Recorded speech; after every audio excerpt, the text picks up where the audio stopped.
The BBC's decision to broadcast the latest series of MasterChef, despite the substantiated misconduct of presenters Greg Wallace and John Turode, or alleged misconduct, is a masterclass in institutional hypocrisy, cowardice, and selective erasure. It exposes a broadcaster that claims to uphold standards while simultaneously rewarding men accused of serious misconduct with screen time, and in a particularly cruel twist, silencing a woman who objected.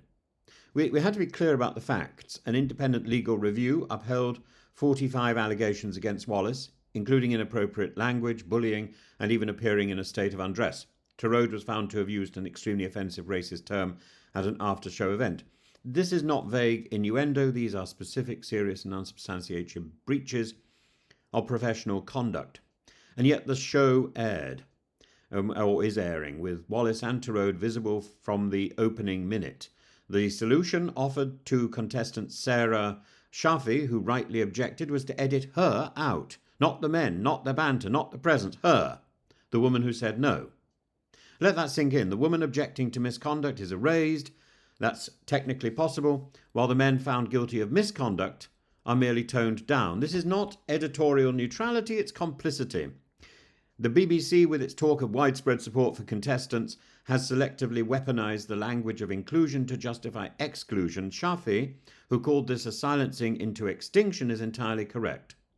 The institution that congratulates itself for signing up to the CIISA, the new creative industries watchdog, has shown that when the moment came, it blinked. Real accountability was traded for palatability. The public is watching. Culture Secretary Lisa Nandy has said that she won't be watching the new series, calling the conduct appalling. Her refusal is a subtle but sharp rebuke to the broadcaster's muddled ethics, but her ethics equally are muddled. She shouldn't be sticking her head under a cushion. She should be using her job to point out that the Ofcom reality TV rules are simply not fit for purpose. And that's the point, because it gives too much power to the production companies. And her wider point stands: if the BBC could re-edit Shafi out, it could have done the same to Wallace and Turode. It chose not to. That's not a technical limitation, it's a moral failure. It's also about the culture of broadcasting. Women, especially freelancers, have repeatedly risked their careers to speak up. Bectu and the Fawcett Society are right to warn that this sends a clear signal. We will believe you, but only once the final cut has aired.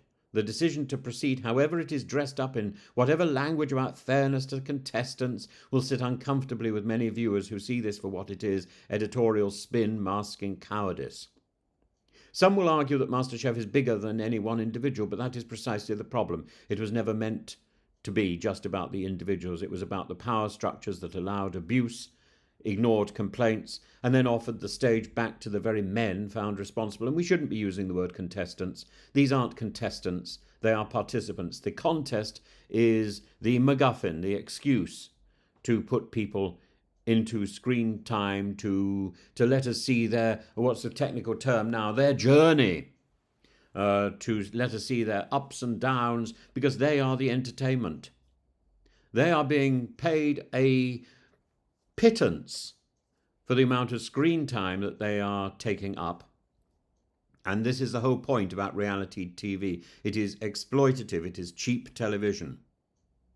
And the scandal should force a reckoning, not just about Wallace or Turode, but about who gets platformed, who gets silenced, how reality TV works, how these institutions, even ones as publicly cherished as the BBC, still prioritise convenience over conscience. And until then, the question remains: what's being served on MasterChef is not food, but a reheated dish of institutional cowardice garnished with token apologies. And after many of us have watched this or haven't watched this, the frank conclusion has to be: we have no appetite left for it.